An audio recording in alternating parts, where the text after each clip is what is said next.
e nós tivemos números importantes para soja e para milho apresentados nesta última quinta-feira. Aqui no Brasil, nós tivemos levantamento do IBGE, do Instituto Brasileiro de Geografia e Estatística, e também da Conab. A Conab, ao citar a segunda safra de milho, por exemplo, onde vimos mudanças importantes, trouxe uma elevação de pouco menos de 100 milhões de toneladas de produção em segunda safra de milho para 101 milhões de toneladas. Número que é abaixo da maior parte das consultorias, das empresas privadas que fazem esse levantamento, mas mostra um cenário também de elevação.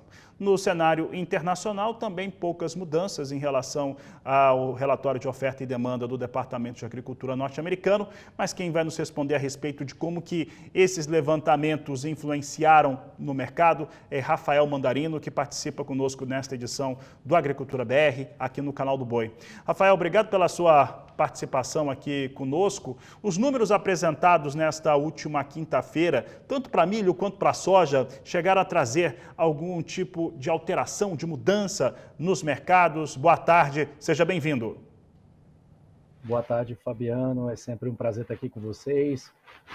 De novo, esse relatório do USDA, ele trouxe alguns ajustes pontuais importantes, mas sem muita surpresa para o mercado de grãos, né? A gente já tinha uma noção de que teríamos alguns ajustes, principalmente em exportação, né, de milho, que já vinha forte norte-americano, né, com Estados Unidos realmente participando bastante dessas exportações atualmente, tá? Então, não houve nenhuma redução em relação à produtividade, algo que realmente ainda tinha algum questionamento, se poderia ter algum ajuste, mas, de novo, nenhum evento climático foi capaz de fazer o USDA realmente sair da sua postura conservadora, nada que possa realmente fazer uma mudança mais expressiva, tá? Então, nós temos aí uma exportação mais elevada para a safra 24-25 norte-americana de milho, tá? Isso reduz os estoques e, obviamente, pressiona o quadro de oferta e demanda para 25-26, que também sofreu uns ajustes nas exportações, tá? E a gente trabalha, obviamente, apertando ainda mais o quadro de oferta e demanda norte-americano 25-26. Nós tivemos hoje também, Fabiano, né, junto com todo esse anúncio que você falou, um anúncio lá da agência, né, EIA, de biocombustíveis dos Estados Unidos, fazendo, né, um anúncio de um mandatório maior, né, no caso da soja. Isso joga pressão sobre todo o conflito geopolítico que a gente viu. Desculpa estar trazendo esse ponto direto, mas eu já complemento com o USDA para a soja, tá?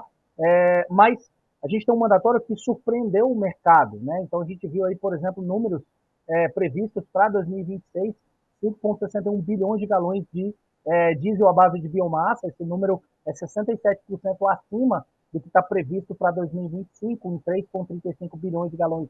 Esse é um destaque que eu acho que você não pode perder dentro desse contraponto, dessa farofa toda que está acontecendo nesse momento, né? E a soja, a gente coloca o USDA com o esmagamento ainda mantido, exportação mantida, né? Em todo um quadro de oferta e demanda ainda um tanto quanto tímido norte-americano, né?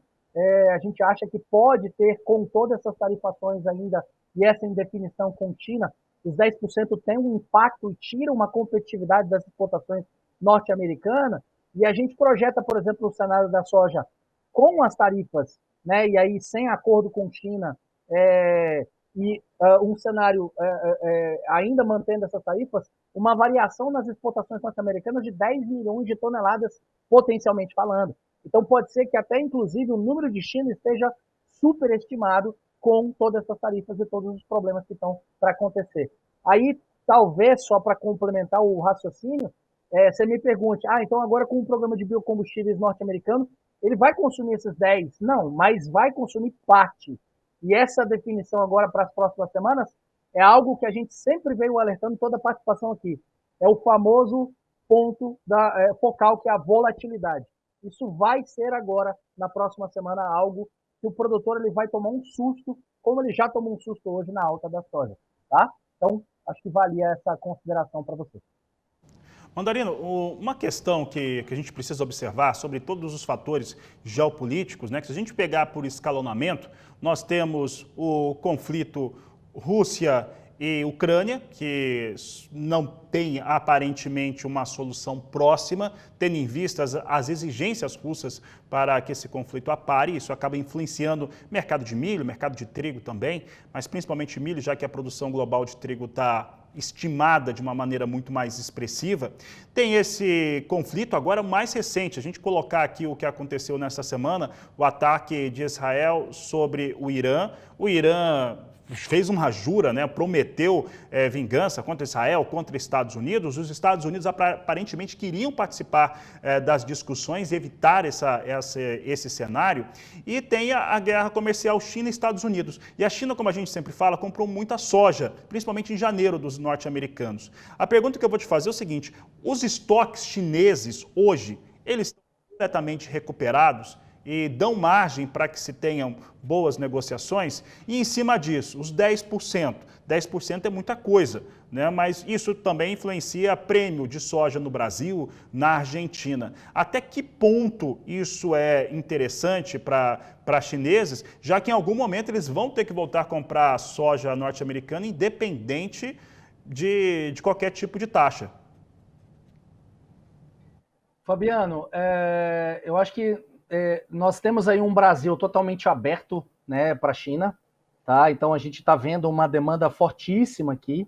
Nós temos aí 55 milhões de compromissos já, né, estabelecidos, 74% disso com tranquilidade a gente pode falar que é destino China, tá? E obviamente uma indústria doméstica aqui que comprou bastante soja, quase 39 aí de compras, milhões de toneladas já, anunciado pela Biov aí no início da semana.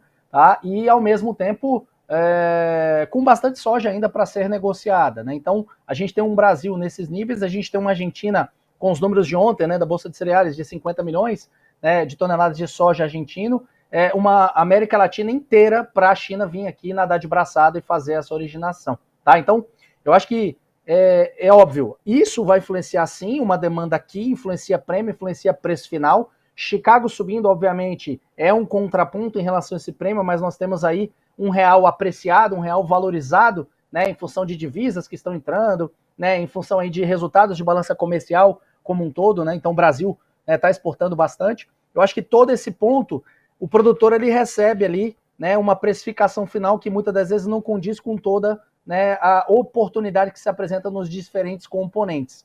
Tá? Então, assim, o trabalho ele não está fácil, até... pra você ter uma ideia, eu tô trabalhando de casa hoje, porque ontem a gente, por conta do USDA, trabalhou até mais tarde, aí vocês estão vendo a bagunça aqui do escritório, perdão, tá? Mas o cenário ele não tá fácil realmente. Na madrugada a gente estava olhando para toda uma confusão. E até se você me permite uma reflexão menos técnica, né? A gente está em 2025, o mundo todo conectado, toda aquela geopolítica, né, existente, e a gente está reagindo ainda, né, a cada bomba lançada, a cada especulação que é feita em relação a conflitos, né? A guerra ainda está ditando, obviamente, preços aqui para a gente, né? E, de novo, a gente sabe que vidas continuam sendo jogadas nos tabuleiros geopolíticos aí, toda essa confusão, ela não é bonita de jeito nenhum, mas a gente está aqui para mitigar e fazer gestão de risco do produtor rural. Esse é o nosso maior trabalho. A gente não trabalha com corretagem, a gente não trabalha com vendas, né, efetivamente participando com o produtor. A GeoResource, ela trabalha com inteligência de mercado, e eu me sinto na obrigação de dizer, o produtor está deixando passar excelentes oportunidades numa trava por componente, com diferentes ferramentas, e o momento é agora, o momento não é para amanhã, não é mais para frente, tá? O momento tem que ser decidido agora. Ah, mas o insumo está caro. Tem alternativa, tem formas de se defender, tem como a gente fazer diferentes estratégias aí nesse cenário geopolítico. A confusão ela vai continuar, eu não vejo nenhum término de confusão nesse ano até o final do ano, segundo semestre, a volatilidade ela vai estar presente sim, tá? E o produtor, ele precisa saber que essa oportunidade da volatilidade, ele tem que pegar na ponta máxima, no ponto mais superior, né? Por muitas das vezes ele vai pegar o efeito de manada, a grande maioria do pessoal, infelizmente, vai pegar realmente numa ponta contrária e tirando aí, trazendo talvez um revés no resultado, tá? Então, nós temos um mercado aqui amplamente aberto para a China, China agora que por conta ainda de acordos que pode ainda fazer com os Estados Unidos, mas vai continuar comprando bastante aqui e vai continuar aumentando esses dias de uso disponíveis dentro da China, né, com toda a América Latina aqui aberta para ela. Você falou a respeito das oportunidades, né? E e como que Brasil, América do Sul, de uma maneira geral, neste momento, tem ali um cenário muito positivo, né? A demanda, principalmente chinesa, é muito forte. Pensando no produtor brasileiro, que teve vencimentos em março, em abril e até maio em relação a alguns financiamentos que o produtor acaba utilizando, alguns vencimentos que ele tem, que normalmente finalizam no final desses 3 meses, né? Principalmente março e abril, ele tem um cenário mais favorável para negociação de maneira mais tranquila agora. Neste momento, você enxerga que esse produtor deve seguir a sua comercialização, tem um bom volume de soja ainda para comercializar no Brasil. De qual maneira ele deve comercializar neste segundo semestre?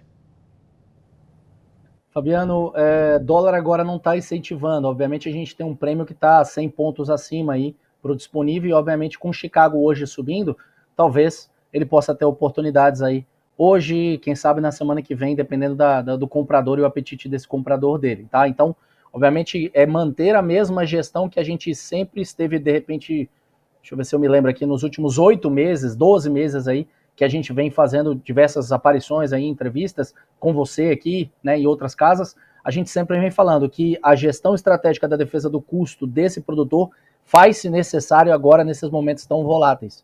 Tá? Então essa gestão de risco, ele precisa avançar, nem que seja gradativamente, remunerando as altas que podem existir pela frente. Tá? As estratégias que se virão agora para frente, eu tô mais focado, por exemplo, para a gente avançar essa comercialização desse safrinha, avançar essa comercialização já de soja 26, tá? E a gente já posicionar esse produtor com a trava de um custo num momento onde a gente consegue já entregar, né, talvez até um resultado da relação de troca dele aí, dos insumos e tudo mais, melhor com essas precificações, essas ferramentas que são possíveis, tá? Então, de novo, é ficar antenado no mercado.